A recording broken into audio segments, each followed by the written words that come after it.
Welcome back, financial investors. My name is Brent, and today we are going to be doing our weekly recap for November 4th through the 8th, 2019. We're going to be taking a look at the four main indexes, the S&P 500, Dow Jones, NASDAQ, and the Russell 2000. Taking a look at the performance of the entire S&P 500 performance as far as the week, what stocks were up, what stocks were down. We're also going to take a look at stock futures. Currently it's Saturday afternoon, so stock futures can still kind of fluctuate until Monday morning when the market opens. We're also going to be taking a look at the M1 Finance 1 week performance for last week before jumping into oil, the dollar, silver, gold, and bonds. So that is what we're going to be covering in today's video. If you are brand new to the channel, I would highly appreciate it if you do hit that subscribe button below. Give this video a thumbs up or thumbs down. Let me know in the comment section below if you enjoyed this video. What did you enjoy? What did you not enjoy? And let's go ahead and get into the video. So S&P 500 this week, pretty positive, up 0.85% on the week. You can see a huge spike there on Thursday. I am not exactly sure what took place there on Thursday that caused the market to really spike up. I don't think the Fed really came out this week. I think it's been 1 or 2 weeks since the Feds really came out.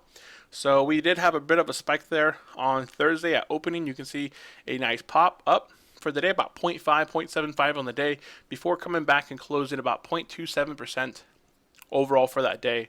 And then overall, over the 5-day change, 0.85%. The S&P is currently in second place as far as year to date, up 23.39. The Dow Jones here up for the week, higher than the S&P, up 1.22%. Again, another pop there on Thursday, but kind of kept it. I believe this may have been one with Boeing. I think Boeing did actually come up off their lows a little bit. So I don't know if it actually shows us our 1 week here, but I know there was a lot of news going out there with Boeing and getting interviewed and such. So Dow Jones is currently in, I believe, third place. Oh, it is in third place. So it is currently in third place, right in front of the Russell 2000, up 18.66% for the year to date.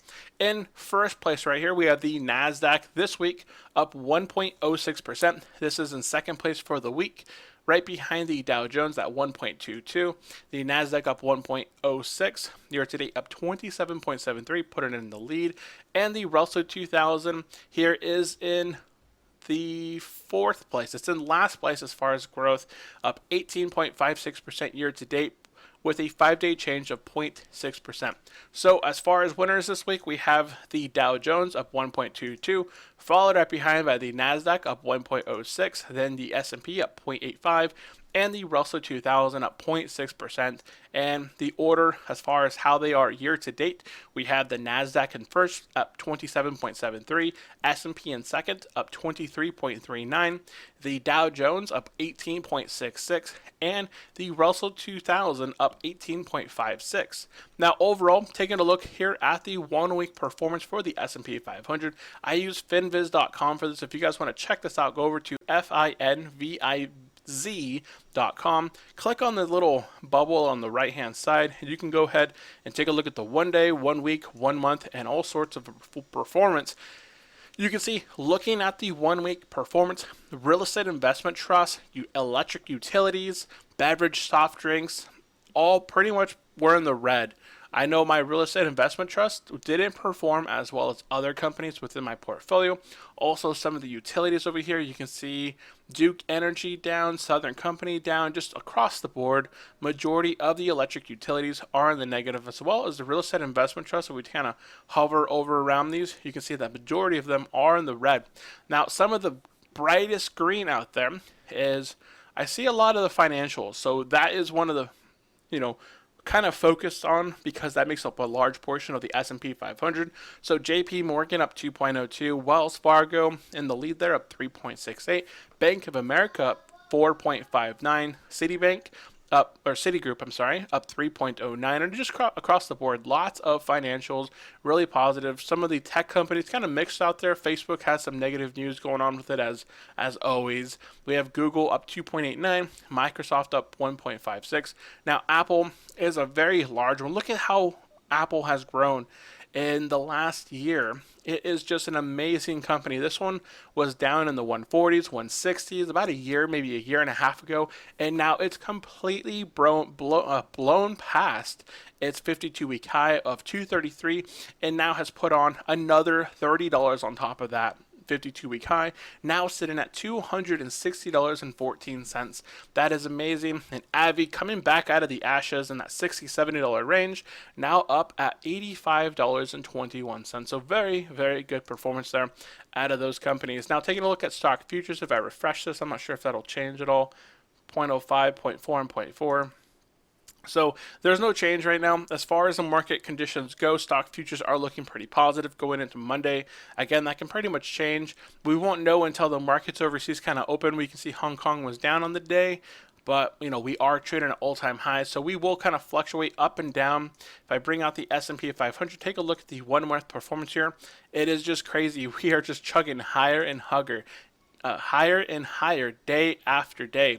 So we did have a bit of double bottom here.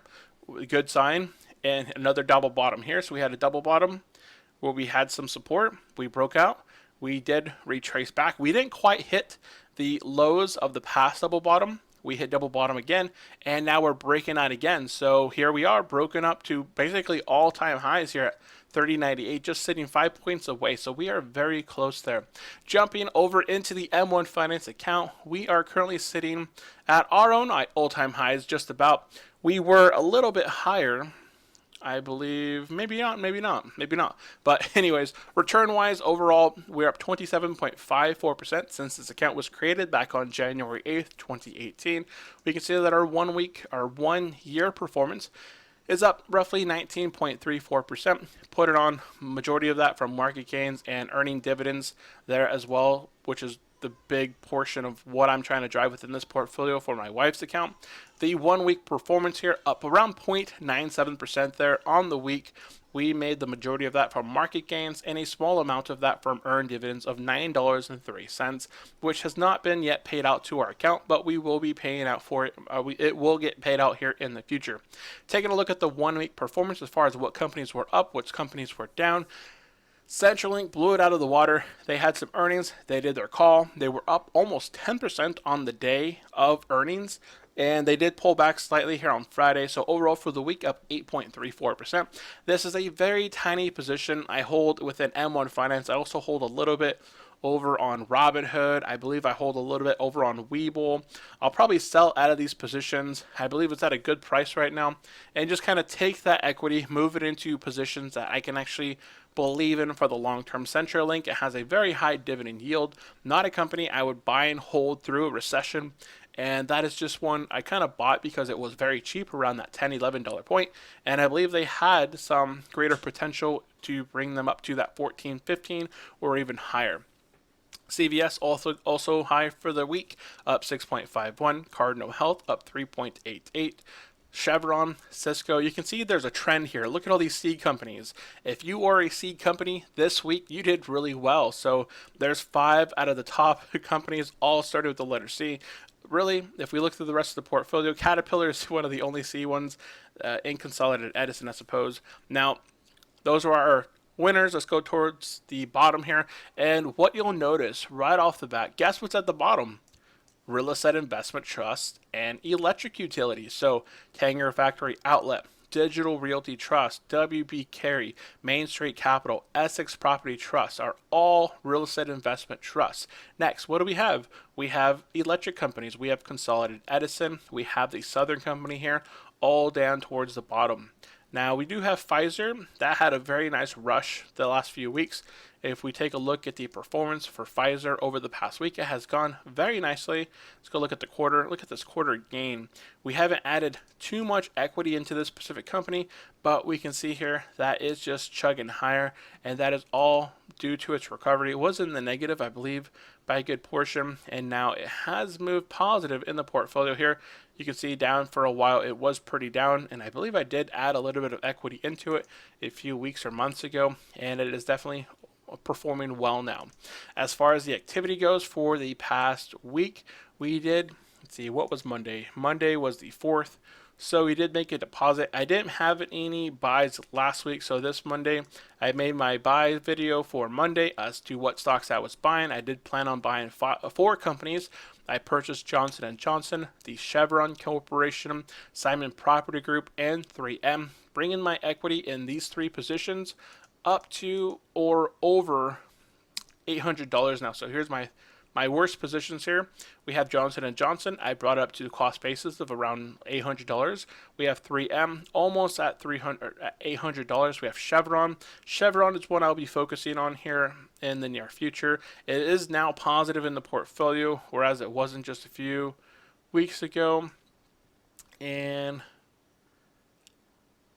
kind of going from there. Let's go back to the activity. As far as dividends that were paid out within the last week or so, we can see JP Morgan $3.92, AT&T $10.52, General Mills $3.37, ABM Industries $1.95, CVS Health Corporation $1.46. We also have Lowe's here at $2.09, and we should have a few others here pay out in the future, but that is it as far as dividends and activity. As far as what companies we have recently purchased, we'd have $2.09 sitting in the account. That is because I did reinvest equity. I did have some dividends that were paid out this week, and Johnson & Johnson had dipped a day on I believe either Monday or Tuesday when I made my initial buy. I saw that Johnson & Johnson had fell just a little bit, like a 1 or 2% the day and I had some dividends. I wanted to hit that $800 mark within Johnson & Johnson, so I just put $3.42, which basically put that holding over $800. So it's $803. So that's just me kind of just playing with the excess of cash that we get from the dividends, which is very nice to see. As far as the taxable account goes, this is still sitting primarily on its own. It's up overall since the creation, back up 27.8% over the 1 year. This just tracks the S&P 500 performance, so it's up roughly 17.32%. And up for the week, about 0.52. Made market gains there. No dividends paid out here. As far as activity, I really haven't deposited any more cash into this account, so it's just kind of sitting there collecting and reinvesting those dividends that it does collect. Here you can see here that S&P 500 paid out a dividend back on October 1st of $2.47. I use the $2.46 to just reinvest into itself, just buying back more shares, which is what I kind of wanted to create with this taxable account. I won't really use this account unless I have excess of cash. That means that I am exceeding my $6,000. I'm depositing and maxing out the Roth IRA for both me and my wife. I am contributing to our Roth 401ks at work, Roth 401ks at work for both of us, and then excess of cash after that may get moved into a taxable account, but at this moment, it's not a plan of mine to use excessive cash for that. Oil this week up 2.57. This kind of helps Chevron. That's why it went positive here for the week. The dollar continues to kind of trend a bit sideways here. The Fed did come out, lower the rates. They kind of lowered the dollar, but it is continuing to move higher even after the rate change. The silver and golds got hammered. Silver down 7.21% there on the week. I saw a lot of investors buying silver a bit ago. I don't know how they're kind of feeling about that now. Gold also down for the week, down 3.63%, and bonds also down this week, down 1.02%. So if you are sitting in cash, trying to play it safe in the market in bonds and silver and gold, trying to hedge your positions in the market with the Fed having cut rates 3 times now here in 2019, we can see that it may not be the best move, but where can you put your cash? And I have been putting my excessive cash over into Wealthfront and SoFi. Both of these are offering a high yield savings account. I believe Wealthfront is at now 1%. I'm not sure. I don't know it off the top of my head. Actually, I can go to their website here and check it out. So Wealthfront is offering a 1.82% annual percent yield. It's still one of the higher rates on the market, so the majority of my capital falls into the Wealthfront account. The other portion of my capital for the YouTube business account, the YouTube business, as far as the capital that I make from this YouTube channel and from advertisements and referrals. If you guys sign up through the M1 Finance referral link down in the description below, I do make a small commission, which helps kind of run the channel and kind of build it up. And the money accounts here, so get SoFi Money, they offer a 1.6%. So here, if I click on here, it offers a 1.6% annual percent yield. Now, this is lower than Wealthfront. By signing up in the link in the description below, you and I both get $50 for a sign up. So right there, if you sign up, you deposit $100 into this account, you get $50 automatically for signing up, and that's basically a 50% return on your $100 very quickly, and can withdraw that, move it into Wealthfront at that time. So it's very nice. So definitely check that out. And that is primarily all I wanted to cover in today's video. We did have a very good day or week in the market. Let me know in the comment section below. Do you believe that the market will continue to move higher or lower going into next week? I believe that the market will continue to trend higher.